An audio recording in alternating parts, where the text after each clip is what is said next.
दोस्तों, आप सभी का स्वागत है आपके अपने चैनल द प्लेटफॉर्म गुरुकुल पे। तो दोस्तों, आज के इस वीडियो में हम लोग देखने वाले हैं कि यह मेरा डे 5 रहने वाला है, जिसमें हम लोग क्वेश्चन करेंगे 100 से लेकर के 125 को। यह जो भी क्वेश्चन है वो आरआरबी यानी रेलवे की पीवाईक्यू मैथ से रिलेटेड है, कि जितने पूछे गए सब रेलवे के ही हैं और हम लोग देखेंगे स्मार्ट सोल्यूशन इसको। तो चलिए हम लोग स्टार्ट करते हैं। तो पहला क्वेश्चन हम लोग का कि निम्नलिखित में से कौन सा जोड़ी जो है ट्विन प्राइम की एक जोड़ी नहीं है। ट्विन प्राइम की एक जोड़ी नहीं है। अच्छा, ट्विन प्राइम कहने का अर्थ क्या, कि दोनों प्राइम होने चाहिए। ये भी प्राइम है, ये भी प्राइम है, यानी कि ये नहीं होगा आंसर। ये भी प्राइम है, ये भी प्राइम है, ये भी आंसर नहीं होगा। ये दोनों ही प्राइम है, ये आंसर नहीं होगा। ये तो प्राइम है, लेकिन ये देखिए, ये कहीं ना कहीं 7 के टेबल में, 19 के टेबल में आता है, तो इसीलिए ये प्राइम नहीं, ये प्राइम है, इसीलिए ऑप्शन नंबर सी आंसर हो जाएगा। ठीक है, आगे देखते हैं। बोला निम्नलिखित से कौन सी 1 से लेकर के 20 तक के अंकों के अभाज्य के अंक का श्रृंखला है। ये ना 1 से लेकर के 20 तक के अभाज्यों के क्या है, श्रृंखला है। तो यहाँ पर हम लोग देखेंगे क्या। अच्छा, इसका दो ही ऑप्शन है क्या। दो ही ऑप्शन है इसका, सॉरी। अच्छा कोई नहीं, हम लोग लिख लेंगे। अच्छा, 3 हम लोग देखेंगे क्या, अभाज्य संख्या बोला है तो हम लोग भाज्य खोज करके और छाट देंगे। अगर नहीं मिला तब भी कोई दिक्कत नहीं। देखिए, 3 है, 5 है, 7 है, 11 है, 13 है, 17 है और 19 है ना। लेकिन इसमें 2 को छोड़ दिया, इसीलिए ये आंसर नहीं होगा। यहाँ पर देखिए 2 है, 5 है, ये 3 को छोड़ दिया, इसलिए मेरा ये आंसर नहीं होगा। ऑप्शन नंबर सी में देख लीजिए कि जो कि इसका आंसर होगा, क्या होगा, 2 होगा, 3 होगा, 5 होगा, उसके बाद 7 हो जाएगा, उसके बाद 11 हो जाएगा, उसके बाद 13 हो जाएगा, 13 के बाद 17 हो जाएगा, उसके बाद 19 हो जाएगा। ये मेरा क्या हो जाएगा, आंसर हो जाएगा। ठीक है, आगे देखते हैं। अगला क्वेश्चन बोला है कि निम्नलिखित में से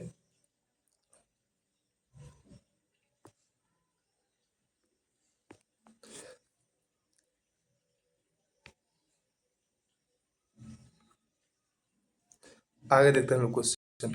अगला क्या बोला है कि निम्नलिखित में से संयुक्त संख्या कौन सी नहीं है। क्या संयुक्त संख्या कौन सी नहीं है। संयुक्त संख्या क्या होती है, वैसी संख्या जो पूर्ण संख्याओं का गुणनफल करके बनाई जाती है। वैसी संख्या जो पूर्ण संख्याओं का मतलब गुना करके बनाई जाती है, वो एक संयुक्त संख्या कहलाती है। ठीक है, अगर हम लोग बात करें 209 को, तो ये मेरा 11 से कट जाएगा और 19, 11 इंटू 19 209 हो जाता है। ठीक है, अब बात करते हैं 203 की। तो 203 एक ऐसी संख्या है जिसको 7 से डिवाइड करेंगे तो 29 बार में कट जाएगा। ठीक है, अब हम लोग बात करें तो 161 की। 161 एक ऐसी संख्या है जो 7 से डिवाइड करने पर 23 बार में कट जाएगा। और एक बात करते हैं 109 की। तो 109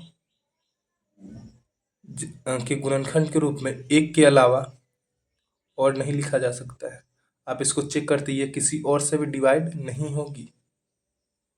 क्या बोला कि संयुक्त संख्या कौन सी नहीं है। ये सब तो संयुक्त हो जाएगा क्योंकि पूर्ण संख्याओं का मल्टीपल है। ये भी है मल्टीपल, ये भी है मल्टीपल, लेकिन ये है क्या, नहीं। तो ये ऑप्शन राइट आंसर हो जाएगा। ठीक है, आगे देखते हैं। ये थोड़ा सा बल्गर लग रहा है, इसको छोटा करते हैं। ये रहा हम लोग का सेम वाला साइज में। देखिए, निम्नलिखित में से कौन सी संख्या जो कि अपरिमेय है। क्या बोला है, अपरिमेय। हम इसे परिमेय अगर छाड़ दे तो अपरिमेय हो जाएगा, निकल जाएगा। तो देखिए 64 8 का स्क्वायर होता है, ये आंसर नहीं होगा। ये क्यूब है ना, ये 4 का क्यूब होता है। 4 चौका 16 और 16 4 चौका 16 और 16 चौका 64 है ना। तो ये भी मेरा नहीं होगा। ये देखिए 64। अच्छा, ये 2 के पावर 6 हो जाता है, काउंट कर सकते हैं। 3 4 5 6, 2 दूना 4, 4 दूना 8, 8 दूना 16, 16 दूना 32, 32 दूना 64 है ना। यानी ये भी आंसर नहीं होगा। लेकिन ये 64 किसी के पावर 4 में ये 64 नहीं आता, इसलिए ऑप्शन डी हो जाएगा, एक अपरिमेय संख्या। ठीक है, आगे बोला है कि कौन सी एक परिमेय संख्या है। परिमेय बोला है तो अपरिमेय छाटेंगे तो परिमेय निकल जाएगा। अच्छा, ये एक अपरिमेय हो जाएगा क्योंकि किसी का क्यूब रूट 2 नहीं आता है। अच्छा, ये एक परिमेय हो जाएगा क्योंकि 2 का क्यूब 8 हो जाता है, यही एक परिमेय है। अगला क्वेश्चन, जैसे बोला है दी गई संख्याओं में से कौन सी संख्या परिमेय संख्या नहीं है। 64 अभी बताया कि 8 का स्क्वायर होता है, ये 2 का क्यूब 8 हो जाता है, ये अभी बताया कि 4 का क्यूब हो जाएगा, ये 8 नहीं होगा, यानी कि option number B right answer हो जाएगा। ठीक है, बोला 256 कितने पूर्ण गुणनखंड है। 256 के कितने पूर्ण गुणनखंड है। तो देखिए हम लोग करेंगे क्या कि 256 का तोड़ेंगे क्या फैक्टर। पहले 2 से कट जाएगा एक बार में, और 2 दूना 4, 8 दूना 16, फिर 2 से 6 और 4, फिर 2 से 3 और 2, फिर 2 से 16, फिर 2 से 8, और फिर 2 से 4, और फिर 2 से 2। यही ना होगा, यही होगा ना। तो बोला इसे कितने गुणनखंड होंगे, जो कि एक पूर्ण गुणनखंड होना चाहिए ना। तो एक बात बताइए, इसका एक गुणनखंड 1 भी होगा, 1 से कट जाएगा 1, किसी न किसी का स्क्वायर भी होता है तो इसका एक गुणनखंड 1 हो जाएगा। अच्छा, ये जो 256 ये खुद भी किसी न किसी का स्क्वायर है, किसका स्क्वायर है, तो 15 का स्क्वायर 256 होता है, तो एक ये संख्या हो जाएगा। इसके अलावे देखिए 2 दूनी 4, 4 एक ऐसी संख्या है जो 2 का स्क्वायर है, तो एक 4 हो जाएगा। और ये देखिए 2 दूनी 4, 4 चौका 16, 16 भी है किसी किसी का स्क्वायर है, किसका 4 का। अब देखिए 2 दूनी 4, और 16, 16 चौका 64, ये 8 का स्क्वायर हो जाएगा, तो 64 भी एक हो जाएगा नंबर। आगे क्या होता है 2 दूनी 4, ये ना, और 64 चौका 4 चौका 16, और 6 24 25, 256, जो कि आगे ही हमने लिख रखा है। कितना होगा 1 2 3 4 और 1 5, option number A right answer हो जाएगा। ठीक है, आई होप कि आपको समझ में आया होगा। अगला क्वेश्चन हम लोग देखते हैं। देखिए जब भी गुणनखंड की बात बोले ना, तब हमको फैक्टर तोड़ना ही तोड़ना है। संख्या हित में 3 के स्थानीय मान और अंकित मान का अंतर ज्ञात करें। देखिए प्लेस वैल्यू और फेस वैल्यू बोला है ना, 3 का स्थानीय मान और अंकित मान। 3 का स्थानीय मान के लिए हम लोग क्या बोले थे कि 3 के बाद जितना डिजिट उतना जीरो लगा दीजिए। कितना डिजिट है यहाँ पर, देखिए 3 गो डिजिट है, तो 3 को क्या कर देंगे, जीरो लगा देंगे। और बोला क्या कि अंकित मान के लिए बोले थे कि जो नंबर होगा ना वही मेरा अंकित मान होगा, यही होगा। और बोला है इनका अंतर यानी क्या माइनस करना है, तो 10 में से 3 जाएगा तो 7 हो जाएगा, ये 9 हो जाएगा, ये 9 हो जाएगा, और ये 2 हो जाएगा, यानी ऑप्शन नंबर सी इसका राइट आंसर हो जाएगा। ठीक है, अगला क्वेश्चन बोला है कि इसमें 4 और 2 के स्थानीय मान का अंतर बताइए। देखिए स्थानीय मान बोला है ना, तो यहाँ पर पहले देखिए 4 के बाद कितना डिजिट है, 1 2 3 4, यानी 4 पे क्या हो जीरो, 4 गो हो गया। और 2 के बाद कितना डिजिट है, कोई नहीं, तो केवल 2 ही लिखा जाएगा। और इसको जब माइनस करेंगे तो क्या हो जाएगा 8 9 9 9 और 3, यानी ऑप्शन नंबर डी इसका राइट आंसर हो जाएगा। अगला जो आप लोग का क्वेश्चन दिया हुआ है, इसमें बोला है 69 को 3 भागों में इस प्रकार से बांटिए कि वे समानांतर श्रेणी में हो जाए और उनके सबसे छोटे भाग का गुणनफल इतना हो जाए। सबसे छोटे भाग का गुणनफल इतना हो जाए, यही ना। चलिए ठीक है, पहले हम लोग देख लेते हैं कि क्या इन सबको जोड़ने पर 69 आ रहा है। देख लेते हैं, 7 3 10 और 9 19, और 2 2 4 1 5 1 6 हो गया। 5 3 8 1 9, 3 2 5 1 6, ये भी है, मतलब ये चारों है। अब देखते हैं क्या ये एपी में है, मतलब कि अर्थमेटिक प्रोग्रेशन में अंतर क्या समान आ रहा है।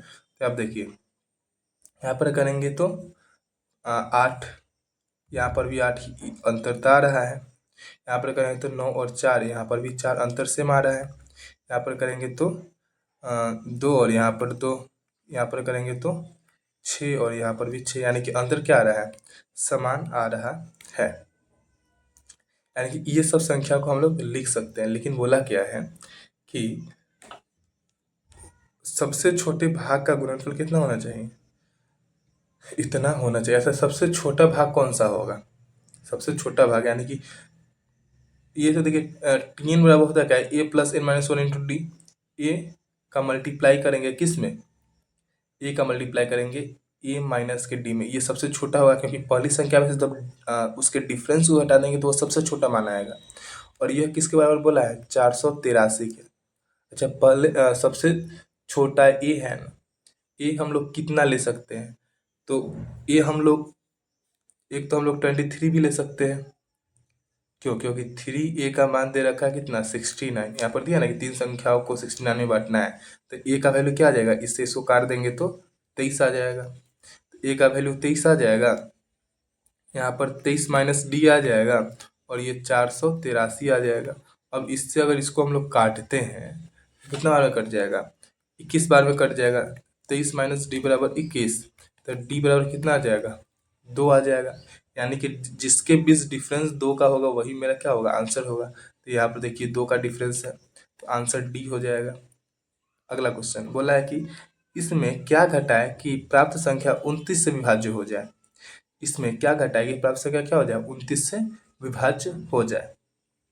तो देखिए इसी को पहले, इस नंबर को पहले हम लोग क्या कर लेते हैं, 29 से विभाज्य करके देखते हैं क्या होता है। तो 29 है ना, तो कितना बार जो चल जाएगा, 6 5 बार में, 30 25 150, 5 बार में नहीं जाएगा। और 120 है तो 3 चौका 4 9 36, 3 और 9 दूना 18, 19 20 और 1 21, 11 हो जाएगा। ये 0 हो जाएगा, ये 1 हो जाएगा, ये कटे ऊपर से 5 उतरा, और ये हो जाएगा 3 बार में ना, 9 तिया 27, 3 और 6 2 8, 5 में 7 जाएगा 2, 15 में 7 जाएगा 8, और 9 में से 8 जाएगा 1, यानी ऑप्शन नंबर डी। यानी कि अगर ये इतना नहीं रहता तो ये पूरा डिवाइड हो जाता, लेकिन इतना ही ना ज़्यादा है, तो ऑप्शन नंबर सी इसका राइट आंसर हो जाएगा। अगला क्वेश्चन देखते हैं कि निम्नलिखित में से कौन सी संख्या इतना में से घटाई जाए ताकि वह 21 से पूर्णतः विभाज्य हो जाए, यही ना। तो अब इसको आप लोग कर सकते हैं 21 से डिवाइड करके, 11 84, 21 से डिवाइड करेंगे तो 20 चौका 80, 5 बार में, 5 कम 5 है, 5 दूना 10, ये 3 1 कट गया, 4 हो गया। 6 बार में, 6 कम 6 और 6 दूना कम 12, 14 में 6 जगह 8, और ये दोनों कट गया। यानी कि इसमें से अगर 8 माइनस कर देंगे ना तो ये पूरा 21 से डिवाइड हो जाएगा। अब एक और तरीका, 21 क्या 3 से और 7 से कटना चाहिए। अच्छा ठीक है, 7 से कटने का तरीका भी हम नहीं बताएं, 3 से तो बताएं। 3 से देख लेते हैं, 8 और 1 9, 9 हो गया, 3 से कट जाएगा। अब देखिए ये 4, 3 से कटता, फिर 1 बचता, फिर यहाँ पर 1 यानी कि 2, ये 2 बचता, 2 बचता ना, यानी कि रिमाइंडर के रूप में तो 2 बच जाता। और अगर हम लोग देखते 7 से, तो 7 से अगर कर के देखते तो 7 एकम 7, दोनों 7 एकम 7, 4 7 छिका 42, 6 7 नमा 63, 1, यानी कि ये इस तरीके से नहीं होता। ठीक है, ये इस तरीके से तो होता नहीं, बट कोई नहीं, इसी तरीके से भी हम लोग कर सकते, बहुत ही ज़्यादा हार्ड भी नहीं है। आगे देखते हैं, आगे बोला है कि इसमें से कम क्या जोड़ा जाए कि वह 11 से डिवाइड हो जाए। इसमें जोड़ने के लिए बोला है, इसमें क्या बोला है कि जोड़ने के लिए क्या जोड़ा जाए कि यह आराम से डिवाइड हो जाए। तो देखिए यहाँ पर रूल लगा सकते हैं 11 का, इसे 3 और 1 4, और ये 9 और 7 16, और इसमें क्या जोड़े, तो इन दोनों के बीच का डिफरेंस कितना आना चाहिए, 0 आ जाए। ये नहीं, इसमें कुछ ना कुछ तो जोड़ना पड़ेगा तभी डिफरेंस 0 है। तो अच्छा, या फिर 11 का मल्टीपल है यानी 11 भी आ सकता है, यानी कि 11 से 5 ज़्यादा है, पहले से मेरा 4 है, अगर एक ऐड कर देंगे तो 5 आ जाएगा। अच्छा 16 में से 5 जाएगा तो 11 आ जाएगा, 11 से कट जाएगा, यानी क्या हो जाएगा, ऑप्शन नंबर सी कि 1 को आप क्या कर दीजिए, जोड़ दीजिए। आगे बोला कि इतना को 7 से विभाजित करने पर शेषफल क्या होगा, 7 से विभाजित करना है तो रिमाइंडर क्या होगा, ये ना बोला है। जब इसको हम लोग 7 से विभाजित करेंगे तो मेरा रिमाइंडर कितना आएगा। तो वैसे करने के लिए हम लोग इसे देखिए, 3 तिहाई 9, अच्छा 3 की पावर 10 देख लेते हैं, 3 4 5 6 7 8 9 और 10, ये है ना। अच्छा, इसको या तो आप लोग मल्टीप्लाई कर लीजिए। अच्छा, मल्टीप्लाई नहीं कर पाइएगा तो 7 से सीधा कर लीजिए। इसे 3 तिहाई 9 होता, 7 से काटे तो 2 आता, मल्टीप्लाई, फिर 9 होता, फिर 2 होता, फिर मल्टीप्लाई, फिर 9 होता, फिर 2 होता, फिर मल्टीप्लाई, फिर 9 होता, फिर 2 होता, फिर मल्टीप्लाई, फिर 9 होता और फिर क्या हो जाता, 2 हो जाते, ये ना। अब देखिए, अब क्या बचा, 2 दूना 4, 4 दूना 8, 8 दूना 16, 16 दूना 32। यानी अगर 32 को फिर 7 से करेंगे तो 7 चौका 28, 29, 30, 31, 32, यानी कितना, 4 मेरा क्या बच जाता है, रिमाइंडर बच जाता है। तो option number A right answer हो जाएगा। दो क्रमानुगत संख्या ज्ञात करी जिसमें पहले अंक का 3 गुना दूसरे अंक के 2 गुने से 5 अधिक है।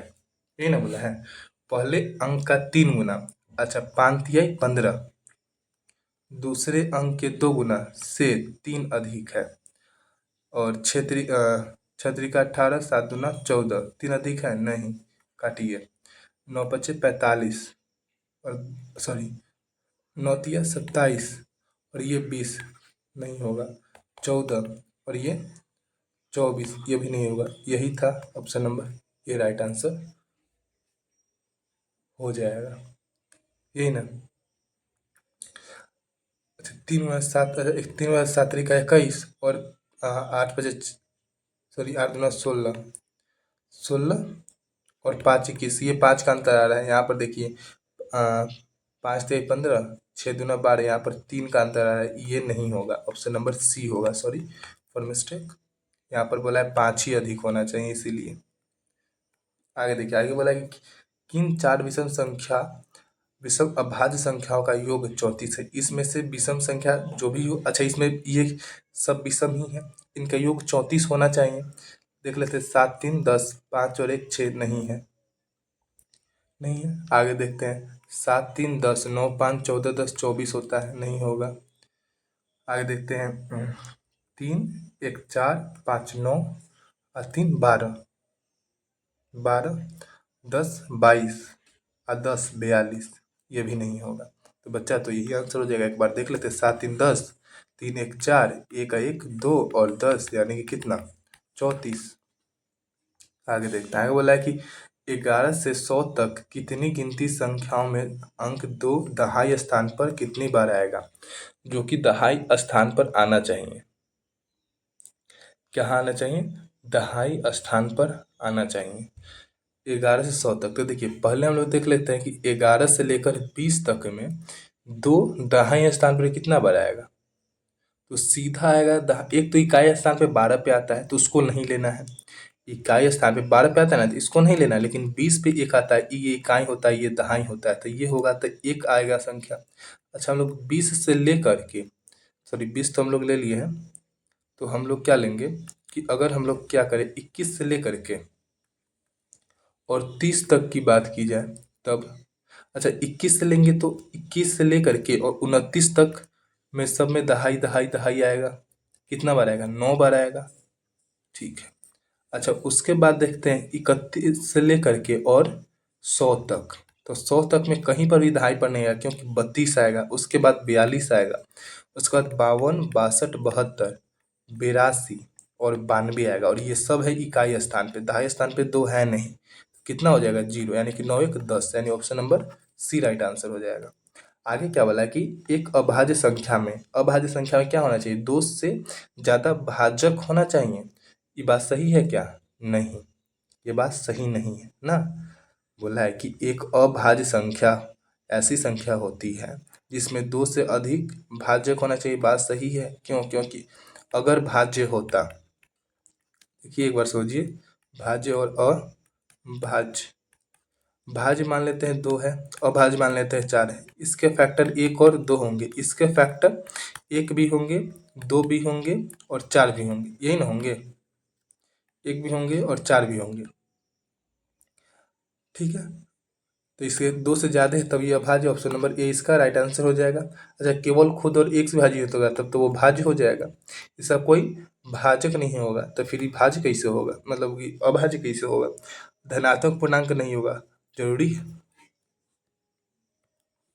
निम्नलिखित समुच्चय में से कौन सा सह अभाज्य संख्या है, कौन सा सह अभाज्य संख्या है, जिसको हम लोग बोलते हैं क्या, को प्राइम नंबर। को प्राइम नंबर के बीच का जो HCF होना चाहिए ना, वो कितना होना चाहिए, 1 होना चाहिए। देख लेते हैं HCF 1 है क्या। अच्छा, इसका HCF 1 होगा क्या, नहीं, काटिए।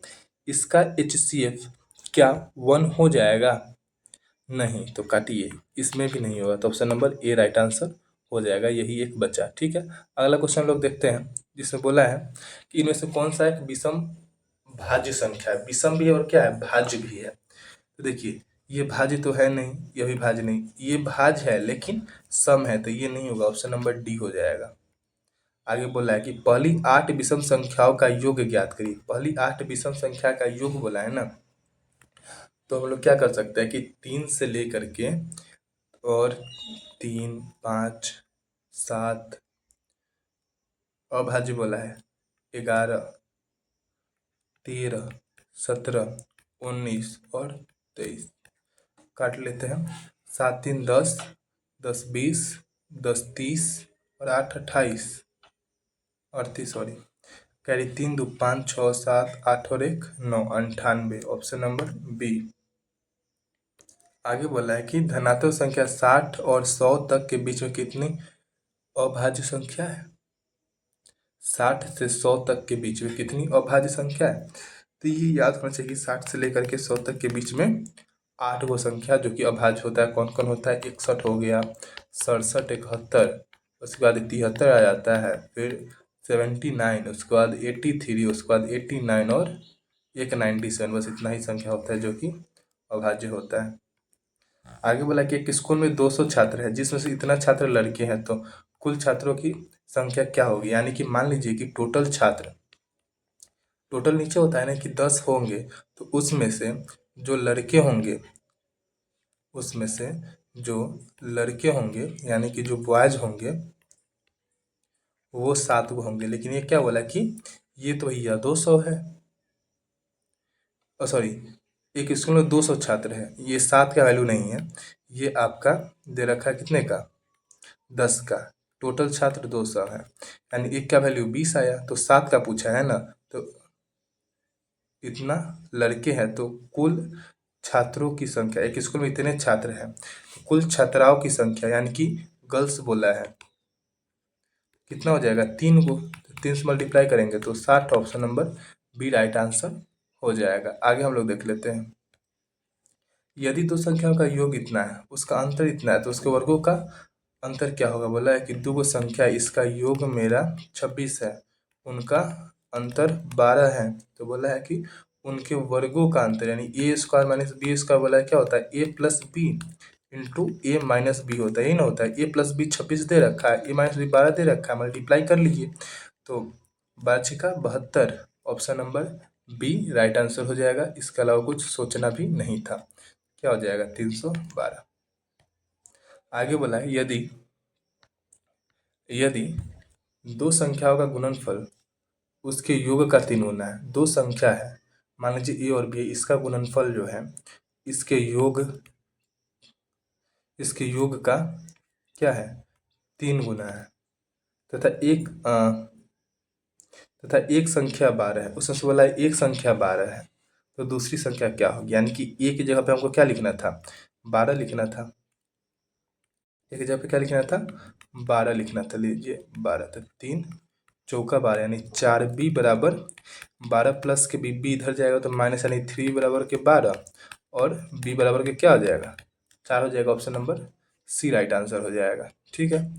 आगे हम लोग देखते हैं, तो बस आज हम लोग 100 से लेकर के 125 तक के क्वेश्चंस को कर चुके हैं, जो कि हर रेलवे की एग्जाम में आया हुआ है। हम आपको बताए हुए हैं कि अगर आपका इसका मैराथन चाहिए, यानी कि 100 क्वेश्चंस का डेली, डेली नहीं, हम बोले हुए थे कि एक दिन बीच कर करके, तो हम 100 क्वेश्चन का भी रिकॉर्ड करके दे देंगे। वो डिपेंड करता है आपके ऊपर, और आपको पता है कि 1000 से ज़्यादा क्वेश्चंस का एक सीरीज है, ठीक है।